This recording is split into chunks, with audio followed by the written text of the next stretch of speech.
Entonces,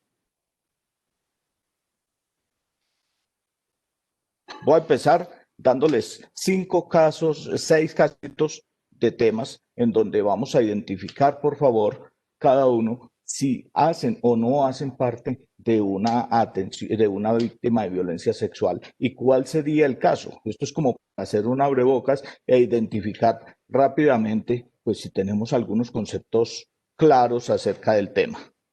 Entonces, el primero, un paciente,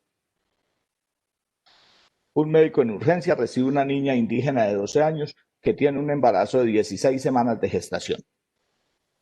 Entonces, quiero por favor escucharlos y que me cuenten qué opinan acerca de ese tema, de ese caso puntual.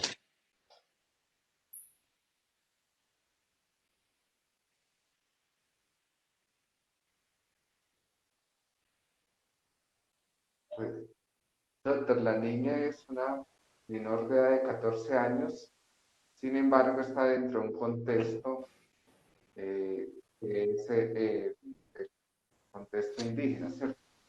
Pero obviamente para la legislación nuestra sería un acto de abuso sexual. Sí, efectivamente, la legislación colombiana es una sola y no establece distinciones, más sin embargo sí establece poblaciones vulnerables y dentro de las poblaciones vulnerables, los indígenas son poblaciones con mayor vulnerabilidad, según lo que mismo establece la Constitución y establece la ley colombiana.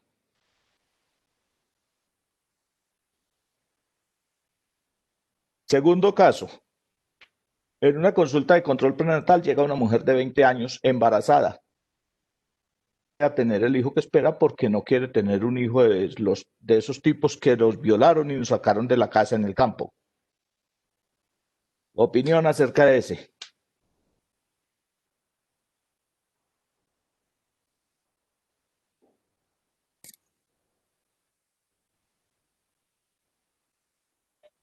Como el embarazo es producto de una violación, ¿cierto? Y la norma eh, permite la interrupción voluntaria del embarazo, pues mediante un estudio.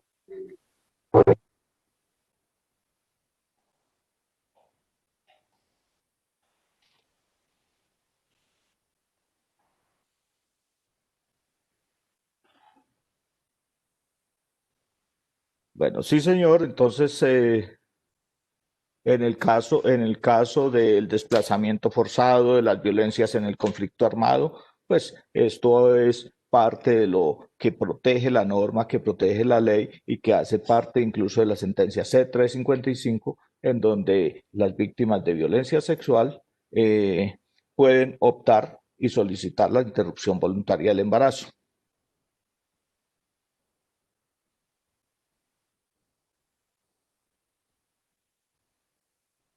Tercer caso, una enfermera jefe de un centro de salud cualquiera recibe por tercera vez a un niño de 8 años abusado sexualmente, al parecer por su padrastro. La enfermera en las 2 ocasiones anteriores ha remitido al Instituto de Bienestar Familiar para solicitar protección.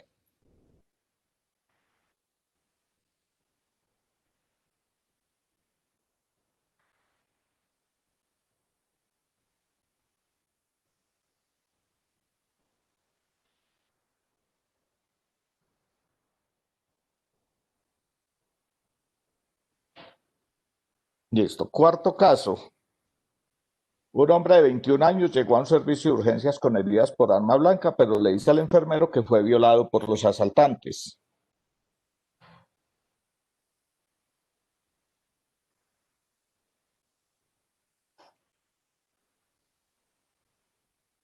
¿Alguien quiere hacer algún comentario a eso?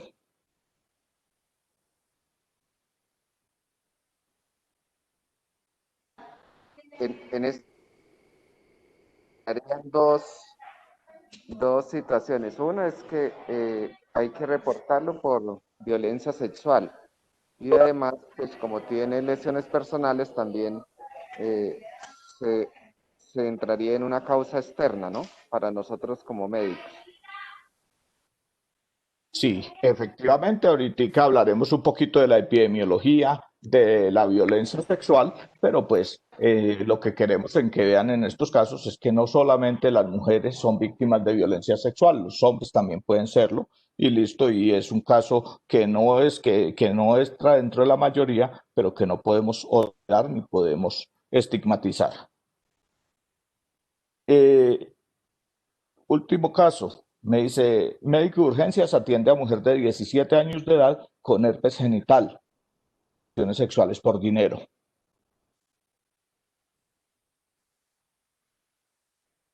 ¿Qué opinan acerca de ese caso y cuál sería la interpretación que ustedes le harían?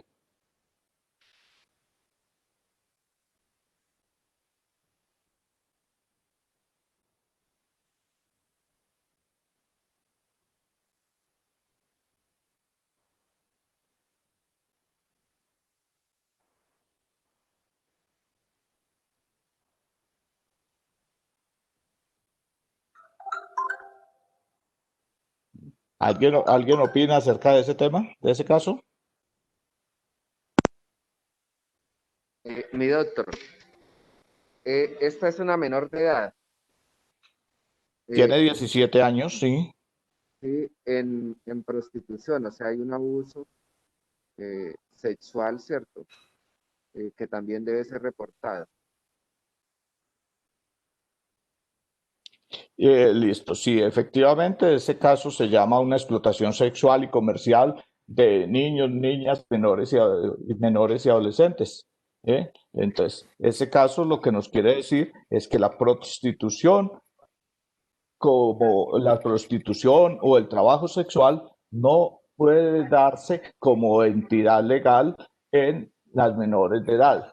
Las mujeres entre 14 y 18 años tienen derecho a ejercer, a tener sus relaciones sexuales libremente, pero no bajo esta figura de recibir dinero, porque ahí se configura un delito. Bueno,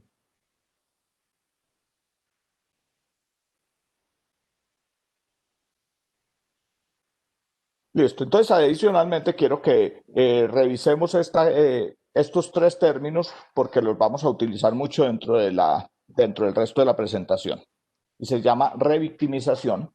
Y entonces tenemos el concepto de que la victimización primaria son las consecuencias que sufre una persona cuando es víctima de violencia, de la violencia sexual.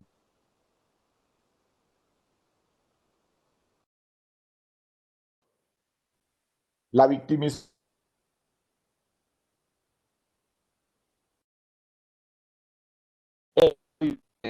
y todas los procesos a los que los sometemos las personas que estamos encargados de los procesos de atención. Entonces, eso es los sufrimientos a los que les sometemos porque les recriminamos, porque les hacemos evocar el evento dañino, porque los sometemos a trámites innecesarios y eso ocurre a todos los niveles. Esos niveles son a nivel del sector salud, por médicos, por psicólogos, por personal administrativo de la institución, pero también a nivel del sector justicia, por la policía, por el juez, por el fiscal, por todos los que lo reinterrogan en una forma bastante agresiva y en la cual lo único que se está haciendo es que el paciente sufra psicológicamente todas las consecuencias de ese trauma que recibió inicialmente. También los funcionarios de las instituciones de protección, como el Instituto de Bienestar Familiar, comisarías de familia, el sistema educativo. Todas estas situaciones pueden producir revictimización o victimización secundaria. Y la victimización terciaria es toda la estigmatización social. Es la sociedad la que en alguna forma u otra rechaza esa persona que fue víctima de la violencia sexual y entonces a veces se escuchará de que alguien, no, al que violaron, al que le hicieron tal actividad, tal cosa sexual. No, eso es la parte de la revictimización en donde quiero que por favor estemos muy pendientes y trabajemos bastante. Listo.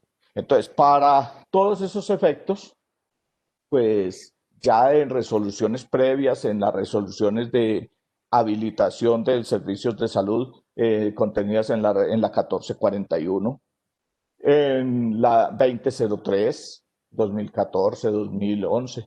Esos ya existía dentro de los estándares de acreditación, de habilitación de las instituciones de salud, eh, la exigencia de tener el personal calificado para ese tipo de atención.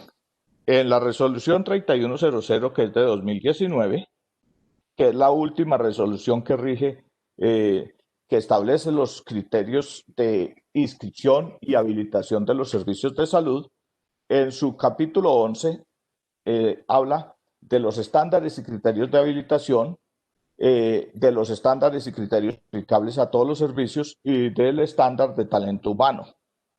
En el numeral 10, dice el talento humano en salud de los servicios de salud, el talento humano en salud de los servicios de salud de los grupos de consulta externa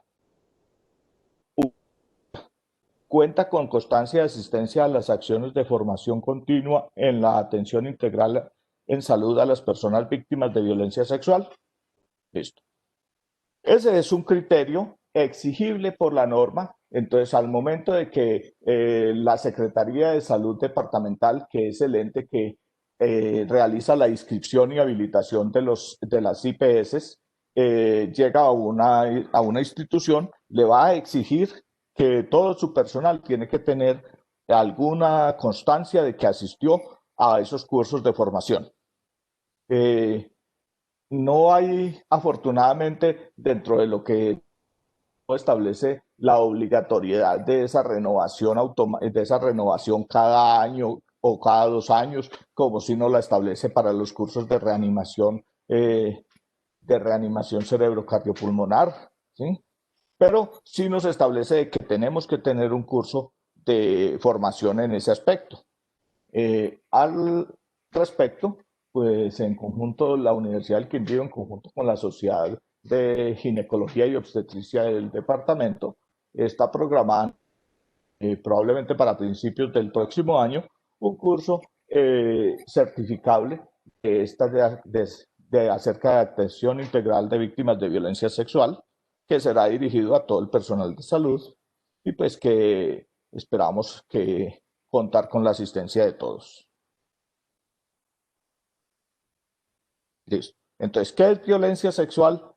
Violencia sexual es definida por la OMS como todo acto sexual, la tentativa de consumar un acto sexual, los comentarios, insinuaciones sexuales no deseadas o las acciones para comercializar o utilizar de cualquier otro modo la sexualidad de una persona mediante coacción, eh, independientemente de que la relación que exista con la víctima, en cualquier ámbito, incluido el lugar de trabajo. ¿Eso qué quiere decir? Pues que la violencia sexual es una cantidad de acciones en donde lo más importante que existe es que no hay consentimiento de la persona a la que la estamos sometiendo. Es decir, yo puedo llegar y listo, y a mi novia hacerle cualquier tipo de insinuación, mientras ella no se haya manifestado en contra, pues estamos dentro de una relación, dentro de algo normal y legal. Si en algún momento ella, una compañera de trabajo o alguien a los que comúnmente se les trata dentro de los grupos con insinuaciones sexuales, se opone y lo manifiesta y lo seguimos haciendo, en ese momento estamos entrando dentro del campo de la violencia sexual. En Colombia, en Colombia la Fiscalía General de la Nación estableció de que la violencia sexual es cualquier contacto, acto, insinuación o amenaza que degrade o dañe el cuerpo o la sexualidad de una niña, niño, adolescente, hombre, mujer, y que atente contra su libertad, dignidad, formación e integridad sexual. Este concepto obviamente abarca cualquier daño o intento de daño psicológico, emocional, físico. Ese es la definición de la Fiscalía. Y también nos establecen cuáles son los derechos que se vulneran con las violencias sexuales. Entonces, legalmente en Colombia, la Corte Constitucional en el auto 009 de 2015 acerca de la violencia sexual supone la vulneración de derechos a la dignidad humana, a la vida, a la libertad, a la igualdad, a la autonomía sexual, o sea, a la autodeterminación de cómo voy a ejercer de quién va a ejercer la sexualidad, en qué condiciones, con quién, a la integridad sexual, a la libertad y al derecho a la formación sexual. Todo eso está establecido dentro de pues, no solo sentencias, sino que está establecido dentro de muchas leyes, y hay leyes como la 360 de 1967, la 906 de 2004, la 1146 de 2007, 1257 de 2008, algunas de ellas que regulan las actividades del sistema de seguridad social en salud en Colombia, que han establecido que todas las víctimas de violencia sexual tienen derecho a atención integral en salud, a protección y a justicia, entre otros derechos. Aquí hay otros derechos y listo, y hay derechos a, por ejemplo, a rehabilitación desde el punto de vista educativo, pero ese ya es pues posterior pero los primeros tres derechos a los que se tiene cuando la persona denuncia el acto de violencia sexual son salud, protección y justicia. Listo. Entonces, la ley 360, que ya se las nombraba, nos establece también los derechos de las víctimas de violencia sexual, y es eh, en una forma no taxativa. Esto es una forma amplia. Este punto no quiere decir que sean los únicos derechos que tienen las víctimas, sino que tienen derecho a todo lo demás que también les seguiré mencionando durante la charla. Entonces, lo primero, tienen derecho a un trato con dignidad, privacidad y respeto, a tener información acerca de los procedimientos legales que se deriven del hecho, de los servicios disponibles para atender las necesidades. Tienen derecho a orientación y consejería gratuito para ellos.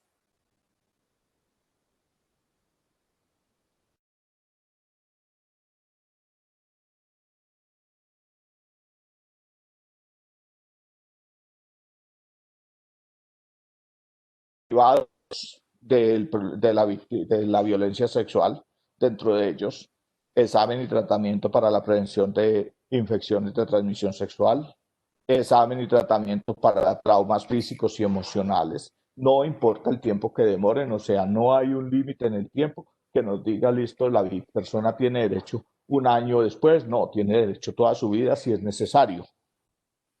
A recopilación de evidencia médico-legal y derecho a información sobre la posibilidad de acceder a indemnización de los perjuicios. Esto es hacerse parte civil dentro de eh, dentro de las acciones penales que se ejecuten en contra del agresor.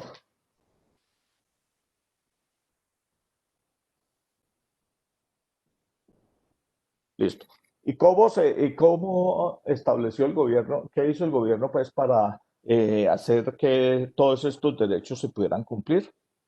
En la parte de salud, que es la que vamos a trabajar principalmente, entonces se emitió en el 2012 la resolución 459, y con ella se adoptó un protocolo y un modelo de atención integral a las víctimas de violencia sexual. Esto es un protocolo bastante extenso, resumir un poquito para lo que ustedes deben de hacer al momento de ir a atender a un paciente que haya sido víctima de una violencia sexual. En esto hay que tener en cuenta lo siguiente. Primero, es que la respuesta integral al problema de violencia sexual significa que tenemos que ir más allá de la recuperación de las heridas o las lesiones físicas que pueda tener el paciente. Hay que crear medios que garanticen la seguridad física, emocional, sexual, social, legal y legal de las víctimas, que además apoyen los esfuerzos por retomar el control de sus vidas y que avancen en procesos de curación, justicia y reparación.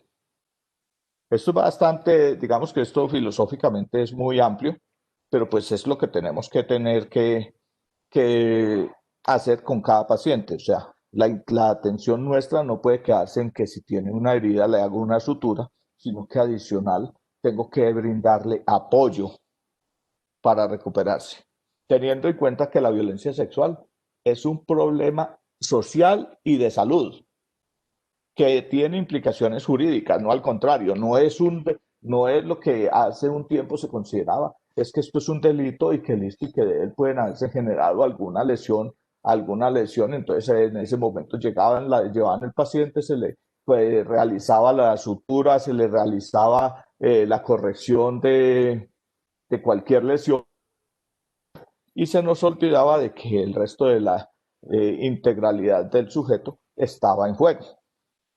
Entonces, por eso es que en este momento entonces tenemos que mirar la atención integral de la violencia también desde lo personal y desde lo familiar para asegurar la recuperación y la protección desde la perspectiva de restitución de derechos. O sea, ahorita les nombré cuáles eran parte de los derechos que se estaban vulnerando.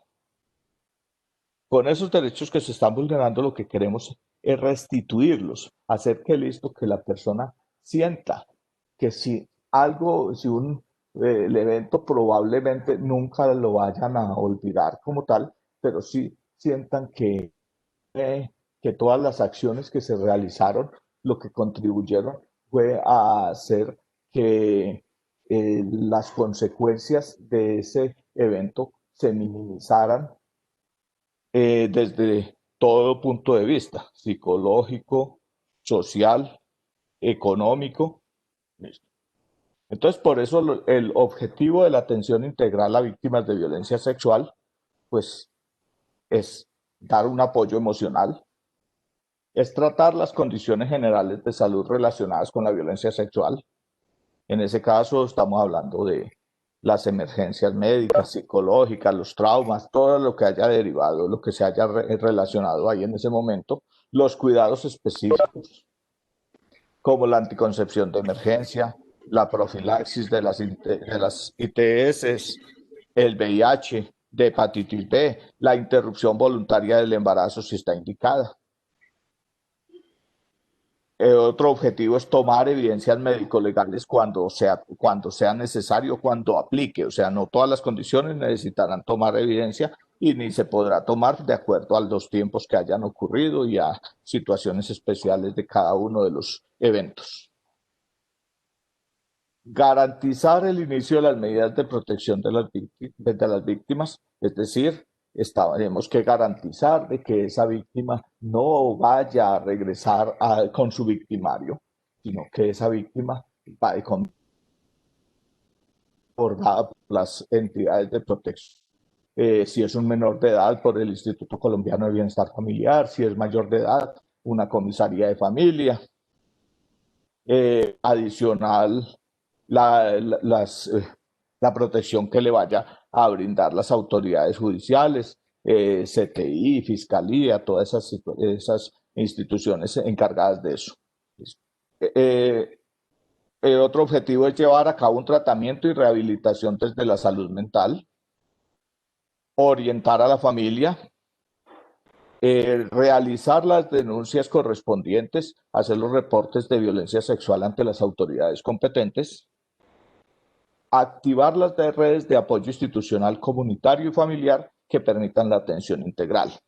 Entonces, cuando hablamos de esas redes de apoyo comunitario, esas redes de apoyo incluyen todas las instituciones también de orden social en el país que nos permitirán hacer el cumplimiento de esa atención. Dentro de ellas, pues todas las demás instituciones que hacen parte del Sistema General de Protección Salud de protección en salud. O sea, tenemos que nosotros como IPS tenemos que hacer activación de la EPS, tenemos que notificarles a ellos para que continúen con con todas las secuencias de atenciones que van a generar el cumplimiento del objetivo de las actividades de atención integral. Listo. Entonces, para ello, la ruta o el protocolo o guía de atención en violencias sexuales, de violencias sexuales, debe contar con tres partes básicas. Una, detección. Y esa detección es a todos los niveles, todas las entidades, todos los espacios familiares y comunitarios se debe de estar haciendo tener una preparación adecuada para que viven y para que detecten esas posibles violencias sexuales que se den al interior de cualquier situación social, tales como la parte educativa, como la parte laboral, como la familia. Entonces, esa es la parte, y la parte del sector salud, pues tiene una acción muy importante aquí en la detección. Entonces, los médicos y las enfermeras, quienes atienden personal en cualquier momento, pueden tener y deben de detectar signos de alarma para sospechar de que alguien está siendo víctima de una violencia sexual. Hay múltiples signos de alarma. En los menores, el retraimiento, que su desarrollo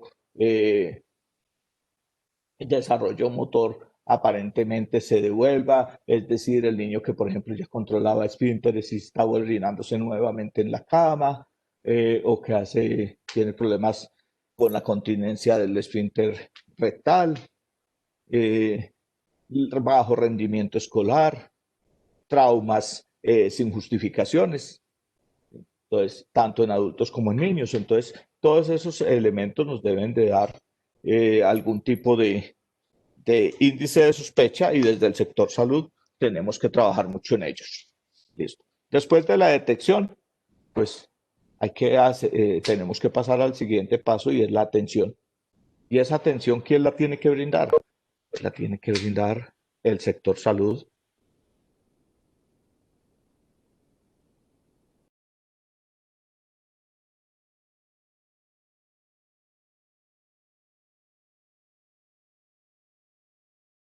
Se tiene que buscar es el restablecimiento de los derechos. Y ese restablecimiento de los derechos va a ir encaminado a a que hayan atención por unidades de víctimas, por el Ministerio Público, por el sector educativo, por por el sector laboral. Es decir, una víctima de violencia sexual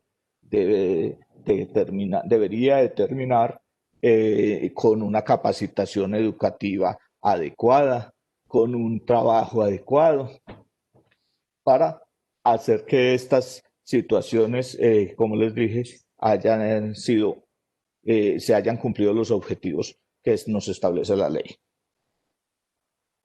Entonces, hay que tener en cuenta de que toda violencia sexual es una urgencia y dentro del sector salud la tenemos que atender en forma inmediata. ¿Qué hacer y qué no hacer en los casos de violencia sexual? Primero miremos lo que no tenemos que hacer.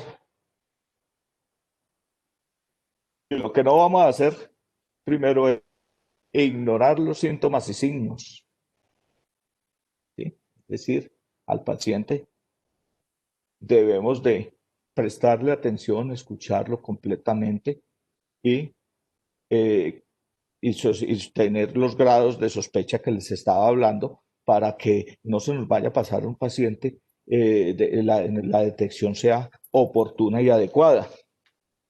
Tampoco debemos negarnos a la atención. Ya dijimos que listo, que la misma norma establece que los servicios públicos y privados del país de atención en salud tienen la obligación de atender a las víctimas de violencia sexual y que esa atención es gratuita. O sea, una víctima de violencia sexual, si decidió consultar a la Fundación Santa Fe de Bogotá, a la clínica Country, a la que ustedes quieran, con que así tenga los costos más elevados del país, y ella consultó en ese sitio le deben de prestar la atención y no se puede negar por ningún motivo. Listo. Otra cosa que no vamos a hacer, culpabilizar a la víctima.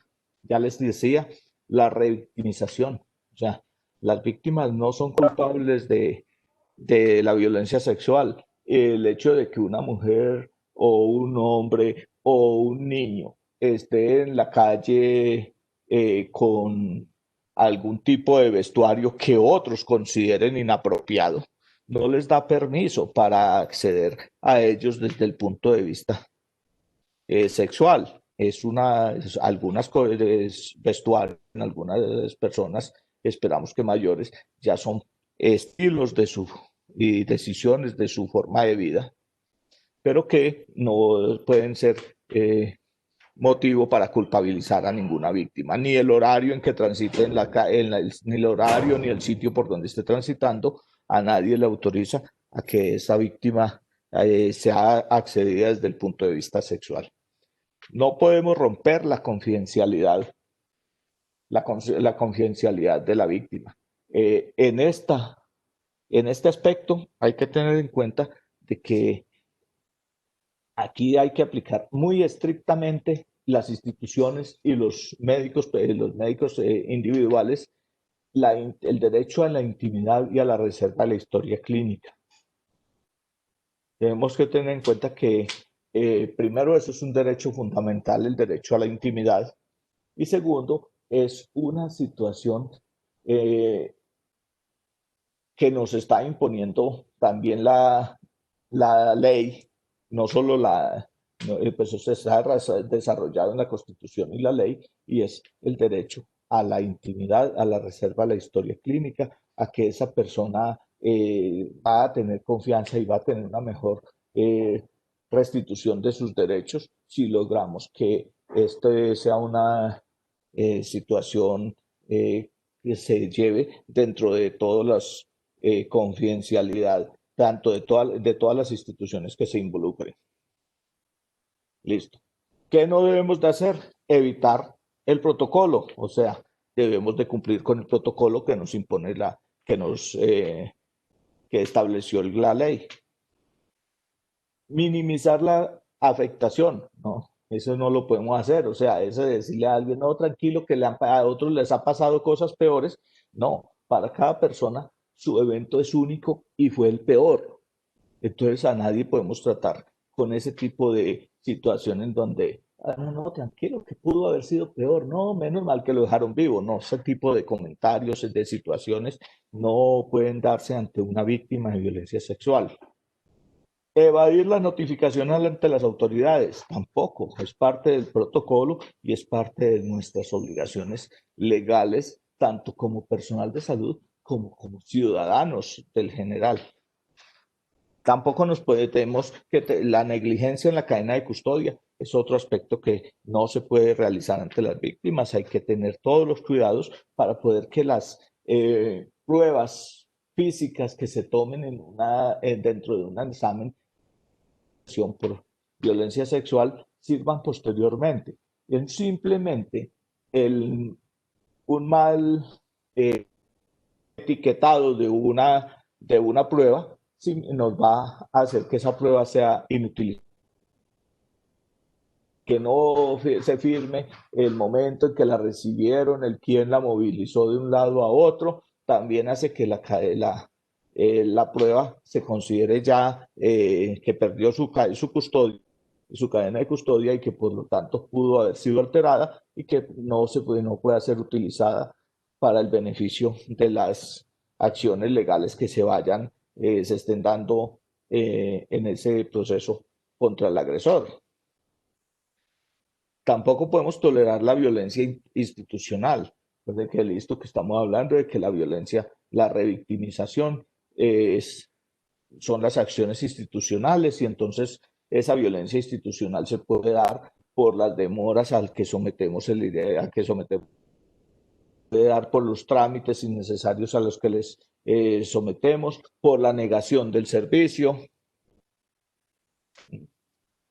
Abandonar la víctima, no, la víctima no, dentro de esas acciones que digo que no debemos de hacer, que como ustedes ya están viendo, al lado hay un, dice incrementar. Entonces, este es el acrónimo en donde estamos definiendo pues con cada uno de ellos las acciones que no vamos a hacer, lo que vamos es a incrementar para evitar esas acciones. La víctima no se debe abandonar en ningún momento, debe hacer, someterse a todos el protocolo y al seguimiento que nos imponga las necesidades. Y lo otro es remitir de forma inadecuada o incorrecta, ¿no?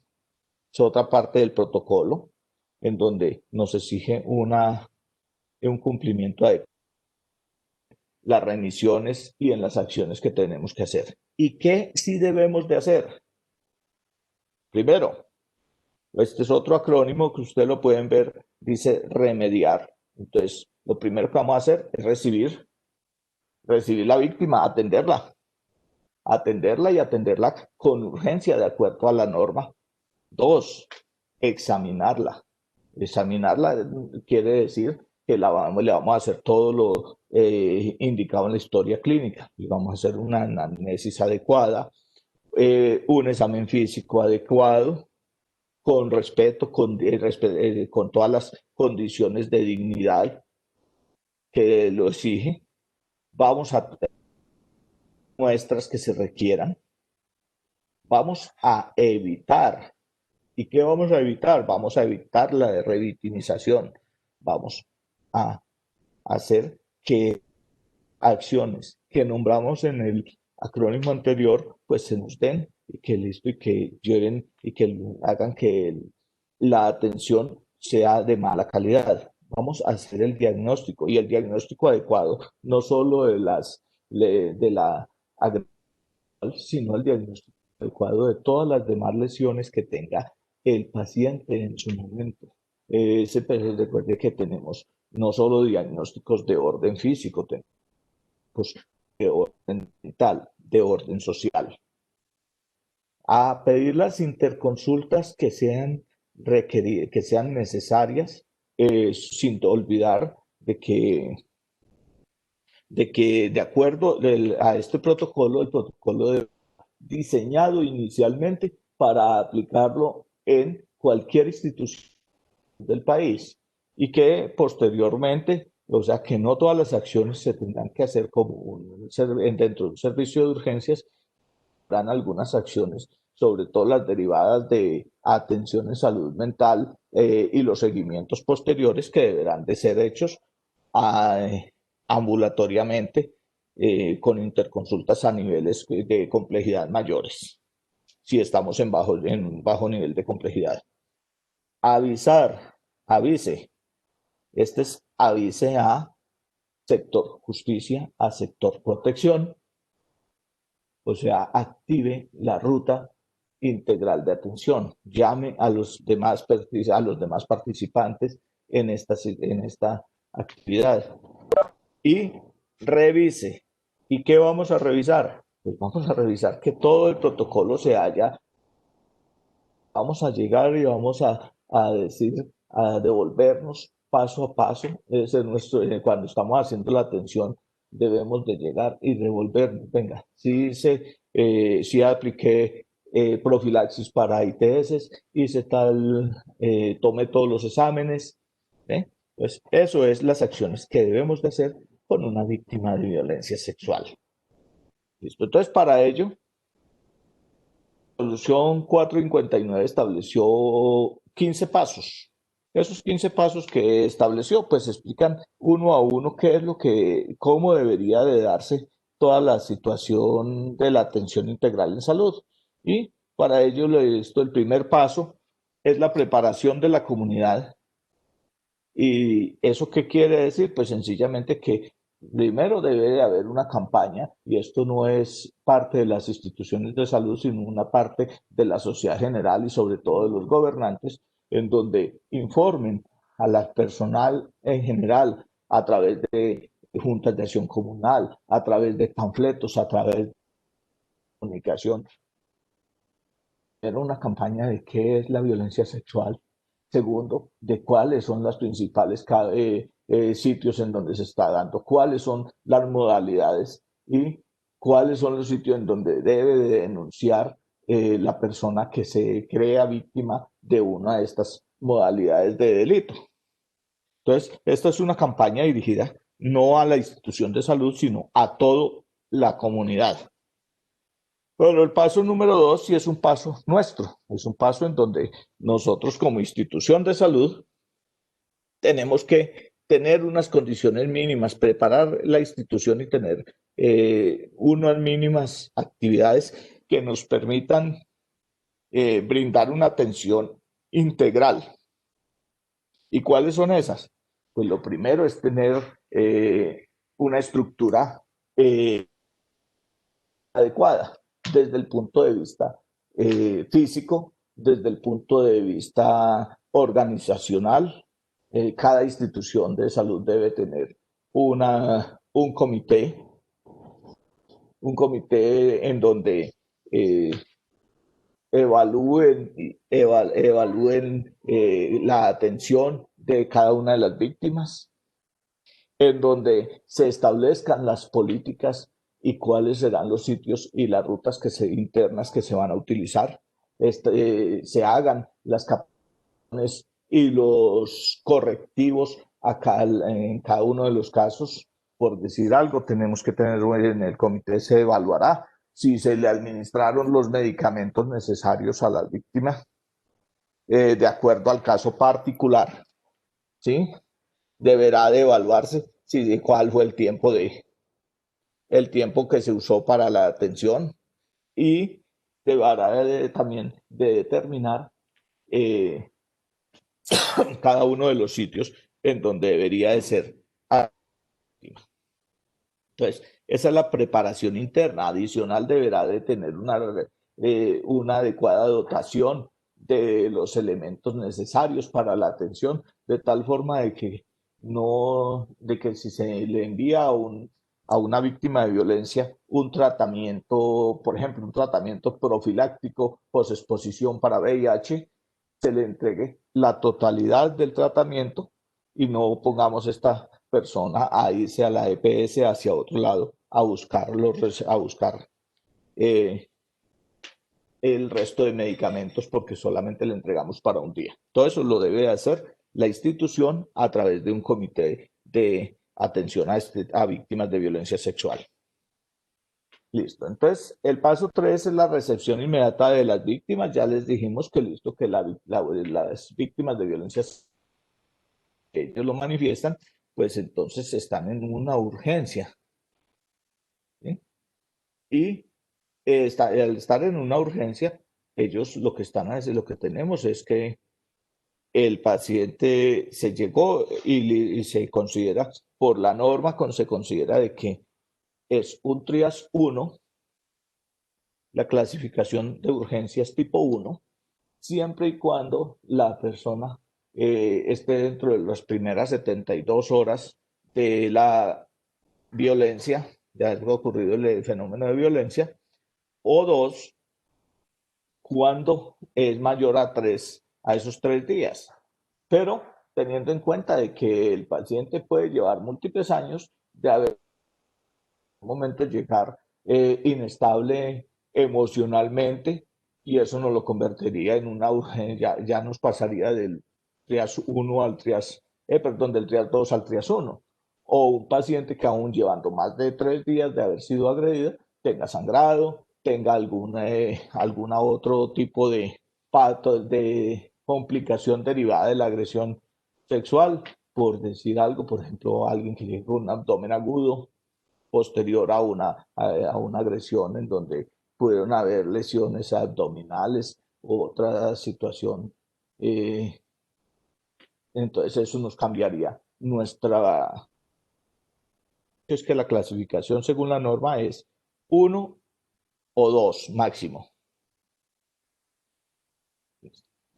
Entonces, el siguiente paso que nos establece el protocolo es realizar una valoración completa de la víctima, es decir, realizarle una anamnesis completa a esa víctima de violencia sexual. Y las recomendaciones para esto es que se haga con preguntas abiertas, que no induzcamos respuestas que si en algún momento tenemos como respuesta una respuesta confusa o no entendemos mucho la respuesta que nos esté dando la víctima, le podemos dar opciones de respuesta o ya en un caso máximo, de pronto no la respuesta, pero lo ideal es brindarle múltiples opciones de respuesta y preferible que sea un dato espontáneo en el cual dejaremos que la víctima hable, pero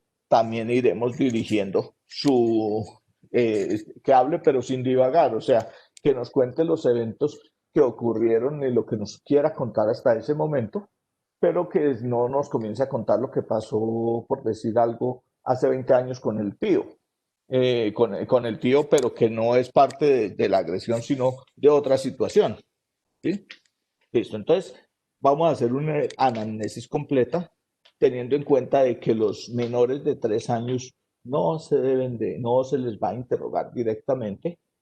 Niños de 3 años solamente se les hará su examen físico en presencia de su madre o de su padre, dependiendo quién sea la persona que lo esté acompañando y que sea el responsable, excluyendo siempre de que el acompañante no sea el agresor. Los niños entre mayores de 3 años, pues se les puede, ellos van a dejarlos que ellos cuenten su experiencia y su historia. Si les vamos a hacer alguna pregunta, tenemos que contextualizar el lenguaje a lo que ellos culturalmente saben de los nombres de su cuerpo. Entonces, el niño puede que no maneje palabras como nombres para el órgano sexual, de pronto le diga el pipí, y eso es común en nuestra cultura. Bueno, en la parte de anamnesis, se me olvidó que había un pasito previo a empezar con esta anamnesis, y es firmar un consentimiento informado. Cada institución, por medio de su comité de violencia sexual, debe tener establecido un consentimiento informado en el cual se le dará a conocer tanto a la víctima como a las personas responsables de ellas de las acciones y procedimientos que se van a hacer. Previo a la atención, siempre deberemos de tener un consentimiento informado, exceptuando los casos en los que la urgencia no nos lo permita. Es decir, una víctima de violencia sexual que llegue en un grado de intoxicación severo, o una víctima de violencia sexual que llegue con una urgencia física por otra situación, un abdomen agudo, con un trauma craneoencefálico, pues no nos podrá firmar nuestro consentimiento informado, pero será nuestro primer paso a la atención. Pues después de que hagamos nuestro consentimiento informado, pasamos a la anamnesis, después a un examen clínico general de la víctima, y ese examen clínico general de la víctima, pues incluye todo lo que ya conocemos, empezando por signos vitales, por tórax, pasando pues signos vitales, cabeza, cuello, tórax, abdomen, todo lo que tenemos que en el examen físico general de la víctima. Luego un examen genital y anal de la víctima de violencia sexual, el cual tenemos que evaluar muy bien si se es necesario y si no es parte de una revictimización. Es decir, si yo tengo un paciente en el cual su historia es de tocamientos y es clara y no hay dudas de que es una historia de ese tipo, pues probablemente este tipo de examen lo que va a hacer es una revictimización, eh, o incluso podría ser hasta considerado como una victimización primaria. Listo. Después de eso, entonces establecemos ya los diagnósticos clínicos de la víctima y pasamos a la toma de las pruebas diagnósticas necesarias, ¿sí? Entonces, para tomar las pruebas diagnósticas necesarias, necesitamos saber primero si la agresión ocurrió, estamos dentro de las primeras 72 horas o más de, o dentro de las, después de las 72 horas, pero menos de 120 horas, o si ya estamos por encima de los 5 días. ¿Sí? Entonces, en el caso de que tengo un paciente con dentro de las primeras 75, 72 horas, debemos de algunos exámenes, pero iniciar las profilaxis inmediatamente. En el caso de que estemos por encima de 72 horas, pues tenemos que esperar los resultados de algunos exámenes de estos diagnósticos para poder iniciar los tratamientos. Y adicional, tengo que tomar otras pruebas que sean necesarias fuera de violencia sexual, pues para la atención completa, como por ejemplo, si tengo un paciente que sufrió traumas durante su agresión sexual, pues de pronto tenga que tomar radiografías de extremidades o de algún área del cuerpo. Esos no están dentro de los exámenes de rutina para buscar infecciones de transmisión sexual, que es el paso ahí, pero sí son parte de la atención integral. Entonces ya ahorita les muestro cuáles son los exámenes que nos piden todos. Listo. En el paso 6 es asegurar la profilaxis para las infecciones de transmisión sexual. Como les explicaba, entonces voy a tener en cuenta si son más o menos de 72 horas o si están entre las 72 horas y las 120.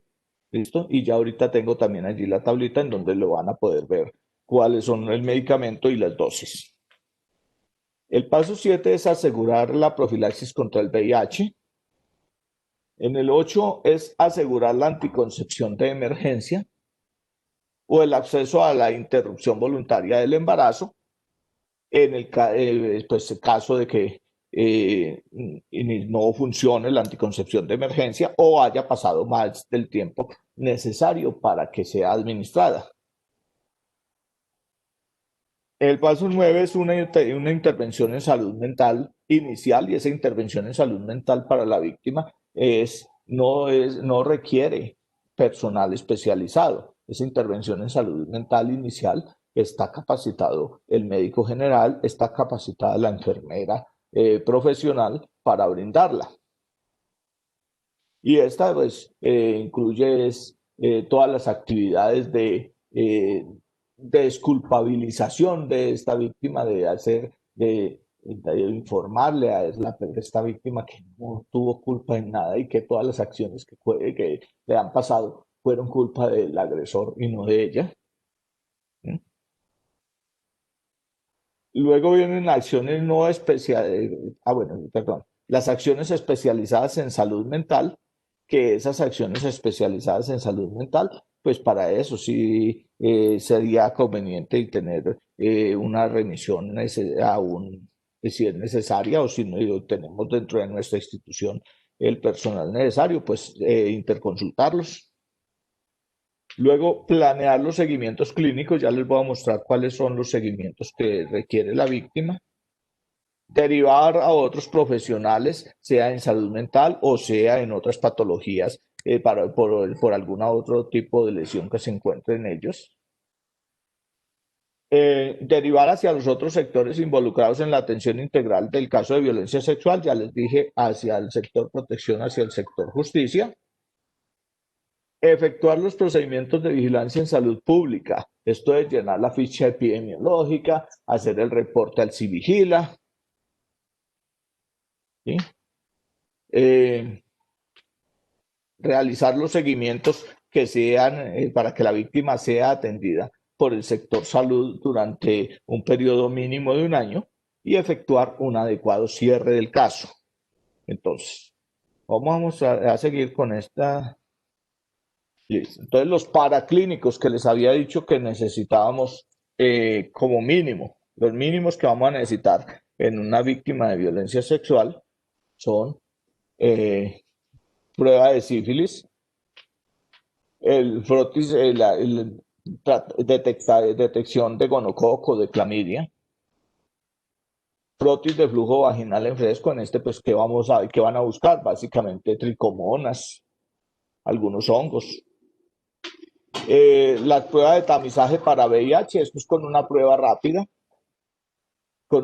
rápida que se hace inicialmente, muestra la búsqueda de antígeno de superficies contra hepatitis B, tener en cuenta de que el antígeno de superficie, de que si hay historial de vacunación y tenemos la forma de medir los anticuerpos contra hepatitis B, también debemos de hacerlo para poder determinar el uso o no de inmunoglobulina.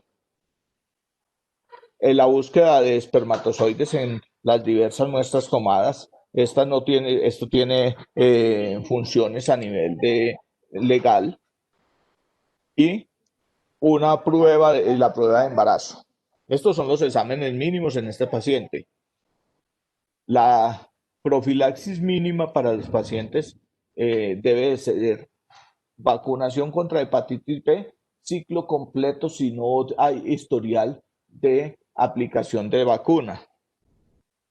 Si hay, y adicional al ciclo completo, que consta de 3 dosis, una inmediatamente se atiende al paciente, la otra puede ser al mes o 2 meses y la a los 6 meses.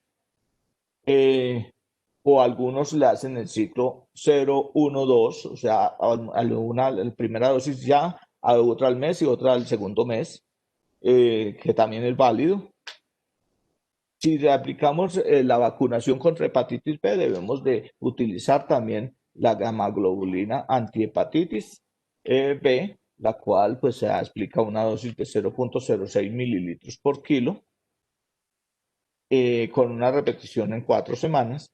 Pero si hay un historial de vacunación contra hepatitis B y tenemos la medición de anticuerpos, y estos anticuerpos son efectivos en ese momento, entonces lo que se hace simplemente es administrar un refuerzo de vacuna, una sola dosis de vacuna contra hepatitis B sin aplicación de gamma globulina. Hay que hacer vacunación antitetánica dependiendo del estado de inmunización. Administrar dosis de ceftriaxona. La guía habla de 250 miligramos intramuscular, dosis única, pero tengamos en cuenta que las ampollas de presentación de la ceftriaxona tan solo las tenemos nosotros en dosis de 500 y de 1 gramo, así que hay que administrar la dosis en ese caso pues mínima sería de 500 miligramos intramuscular. Metronidazol 2 gramos vía oral, dosis única, esto es para tricomonas. Y si tenemos una gestante, entonces le debemos de administrar acitromicina, 1 gramo, vía oral dosis única, vía oral dosis única o eritromicina durante 7 días. Y para el VIH,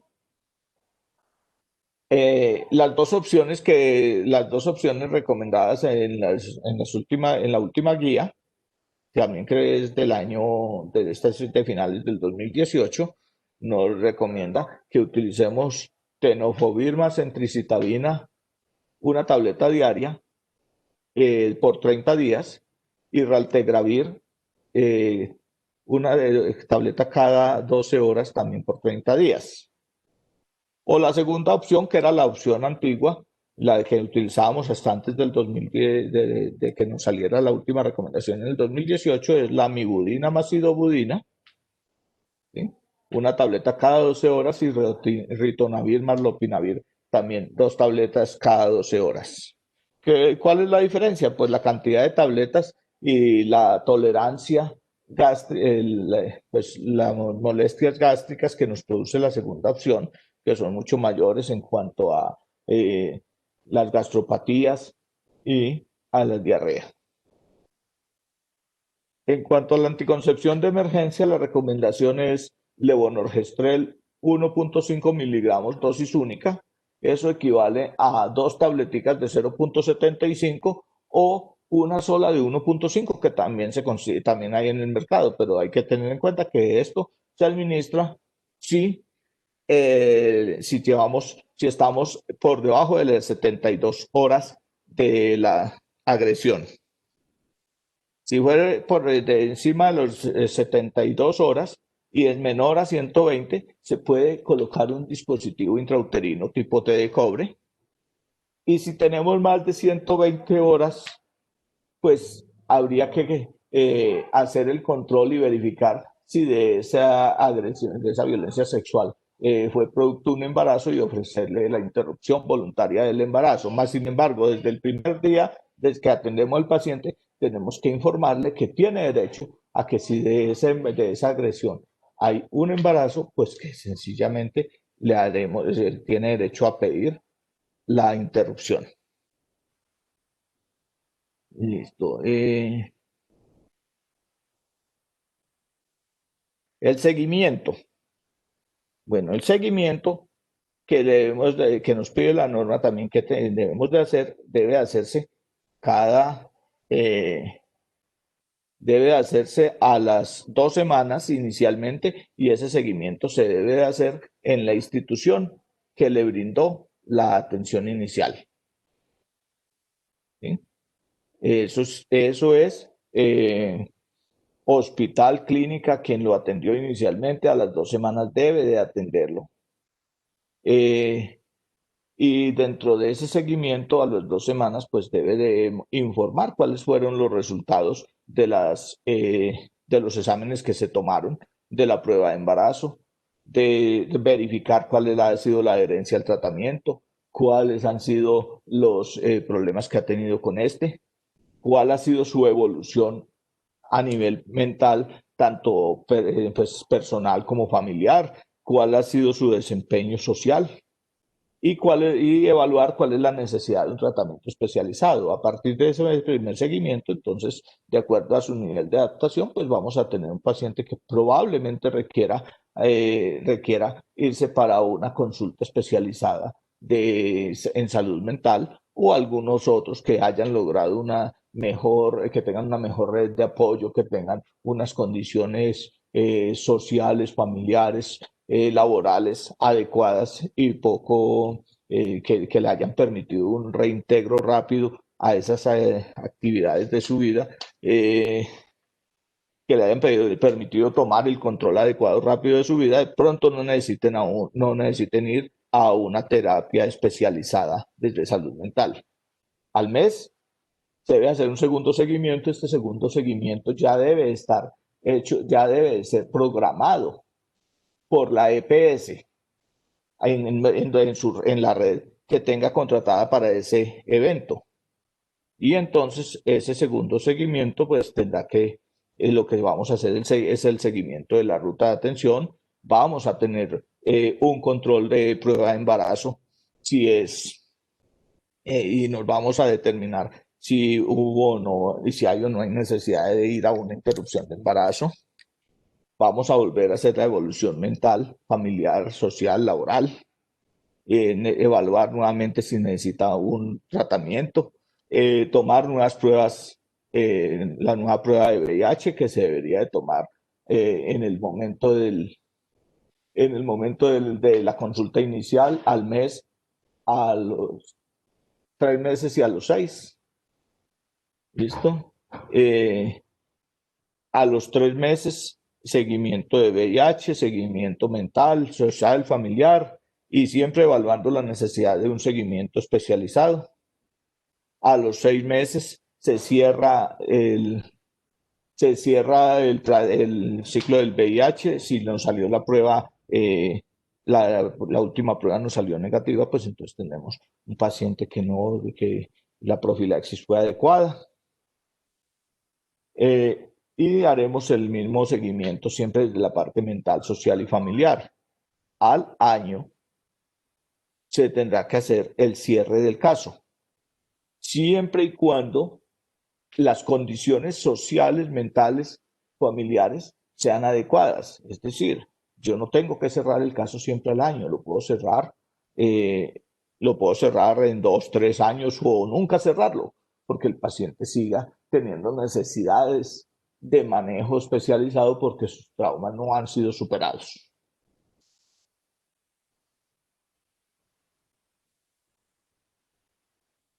Listo. Entonces, hay que tener en cuenta que en la ruta de atención inmediata, pues siempre tenemos que aplicar nosotros la resolución 459 del 2012 y esto es para tanto para la red pública como privada. Tenemos que eh, activar el sector protección y esto se hace a través del CAIVAS, o sea, Centros de Atención Integral a Víctimas de Agresiones Sexuales, el ICBF si estamos ante menores de edad, comisarías de familia en el caso de que estemos ante mayores, pues que las víctimas sean mayores de edad, fiscalía en algunas situaciones también, pues, también actúan dentro de la parte de protección y al sector justicia. En el sector justicia tenemos que informar a la fiscalía, SIJIN, CTI. ¿Mm? Esos son los encargados. Hay que tener en cuenta de que si no hay ninguna de esas entidades en donde estén ejerciendo, pues hay que informar simplemente a la Policía Nacional. Y entonces la ruta de atención depende. Si nosotros tenemos que se trata de un asalto, un abuso sexual, una violación, pues entonces siempre va a tener que, el ámbito siempre va a ser salud, protección, justicia. Si la situación es familiar o intrafamiliar, siempre será por urgencias. Si tenemos, cambia la situación en la parte de protección, porque si tengo una violencia intrafamiliar, debe ir a la comisaría de familia y si es extrafamiliar, debe ir a la defensoría de familia. Y en justicia siempre serán los mismos actores, CAIFAS, Fiscalía, CTI o SIJIN. Y no olvidársenos nunca de que cada caso es único. Cada eh, cada víctima de violencia sexual va a tener unas necesidades específicas, aunque las víctimas sean pro.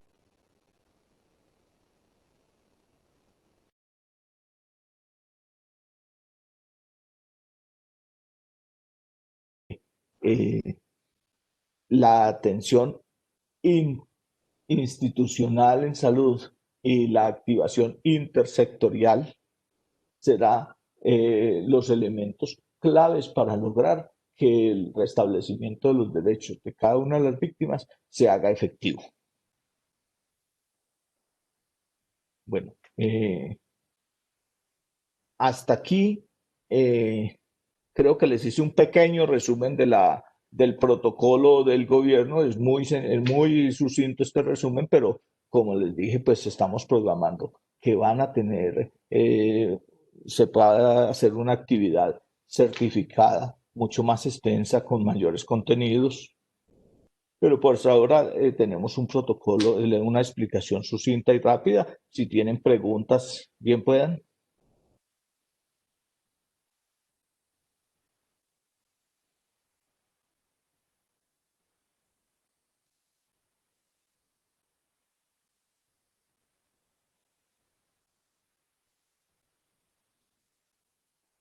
Mira, una pregunta. Eh, en algunas ocasiones el paciente se niega a que se comente con nadie cómo se maneja esa situación, ni que se reporte ni nada. Mm.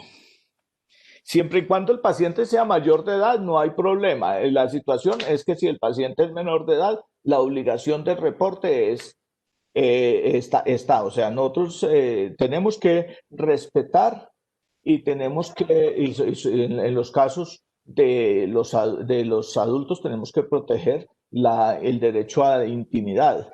Ya. No tenemos que hacer reportes a ninguna institución si ellos no nos lo permiten, pero solo en el caso de los adultos. Ah, correcto, mi doctor. Sí. Sí, porque muchos de los pacientes dicen que no se reporte, que así, ¿cierto? Entonces queda siempre ahí como la incógnita de qué hacer. Sí, porque ahí hay una coyuntura y hay una disyuntura entre dos situaciones. Si una es de orden constitucional y la otra es de orden legal. O sea, y en Colombia prima la Constitución. Entonces yo tengo que respetar primero los derechos constitucionales y dentro de los derechos constitucionales está el derecho a la intimidad. Eso fue lo que hizo que, por cierto, pues todavía algunos médicos lo hacen y algunas instituciones lo hacen, y era el reportar, hacer reporte a las autoridades en los casos de abortos provocados. Hay normativa de la Corte Constitucional en donde dice que prima el derecho a la intimidad. O sea que yo como médico no puedo ir a informarle a la policía a ninguna autoridad de que alguien se provocó un aborto si me consultó y yo lo detecté.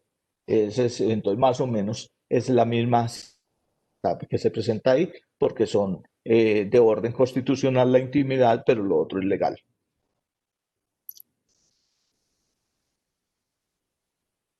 ¿Alguna otra pregunta? Doctor, muy buenas tardes. Muchas gracias por la conferencia. Una preguntita. En los Disculpe, no le escucho. que no debemos hacer reporte, pero entonces, ¿cómo se hace el seguimiento con este tipo de pacientes? Pues el seguimiento se lo tiene que programar el sector, se lo tiene que programar la EPS. O sea, el hecho de que nosotros no le hagamos un reporte desde el punto de vista legal no significa que desde el punto de vista de la atención, el resto de la atención integral no se aborde. O sea, a ese paciente mentalmente lo tenemos que evaluar como mínimo durante las 5 veces. Eso sí, pues todo eso deberá de quedar registrado dentro del consentimiento inicial y dentro de la atención inicial que ustedes hicieron, de que eso está. Y en el momento en que él decida hacer el reporte, pues se le podrá brindar el apoyo con la historia clínica y con todos los hallazgos que nosotros hayamos tenido. Otra preguntita, qué pena con usted. Respecto a la interrupción voluntaria del embarazo, pues en caso de que sea de pronto por una gestación avanzada, a nivel del Quindío, hay entidades que entiendo que no hacen después de determinada semana la interrupción voluntaria del embarazo. ¿Qué pasaría en los casos de que fuera más de lo permitido y que además no tuviera ningún tipo de afiliación? ¿Dónde se puede acudir?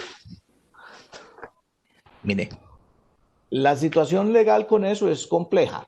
En el Quindío ninguna institución de las llamadas de tercer nivel o de alta complejidad aquí hace interrupciones por encima de la semana 20.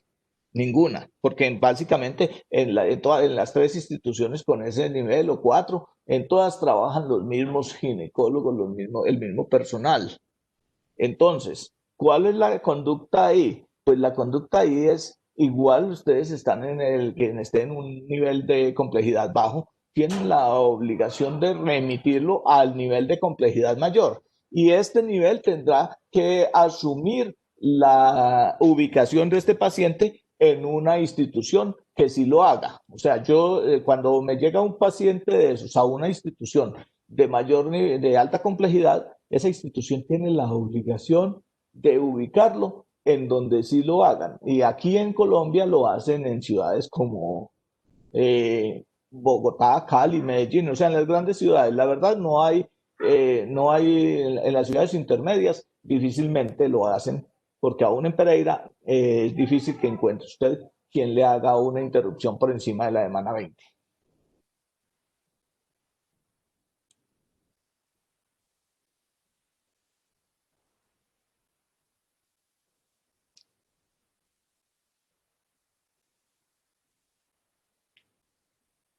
Bueno, ¿alguna otra pregunta?